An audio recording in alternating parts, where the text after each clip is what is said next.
Psalm 118 vers 24 sê, dit is die dag wat die Here gemaak het, laat ons daaroor juig en bly wees. Baie van ons het al hierdie skrif gekwoteer, omdat dit die dag is wat die Here gemaak het. Maak nie saak of dit die wonderlikste dag of die swaarste dag in jou lewe is nie, ons sal juig en bly wees in dit. Die rede hoekom ons juig is nie die uiteinde van die dag nie, maar as gevolg van 'n belofte wat kom. Meerderheid van die kere wag ek en jy vir die uiteinde voor ons juig en bly is, maar Dawid skryf hier oor 'n dag wat hy nie eens beleef het nie, die dag van verlossing, waar Jesus die steen wat die bouers verwerp het, die hoeksteen geword het. Hy het gejuig daarin omdat hy geweet het, die een wat dit beloof het is getrou en sal dit laat gebeur. Kind van God, jy het nie nodig om te wag tot die berg beweeg nie, of tot die kromme reguit gemaak is nie. Begin net juig oor jou redding al klaar en wees dankbaar en bly oor dit wat God al reeds gedoen het in jou lewe. Want hy kan ver meer doen as wat ek en jy kan dink of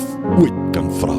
Hy is groot en waardig om geprys te word. Kom ons verbly ons in hierdie dag van die Here. Abba Vader, baie dankie Here vir hierdie dag wat U gemaak het. Dankie Here dat ons kan verbly in dit. Dankie Here dat ons nie hoef te wag vir 'n uiteinde nie, want ons weet Here, U is getrou en U sal doen wat U gesê het U sal doen. Ons loof U, ons prys U en ons eer U wonderlike naam. In Jesus se naam. Amen.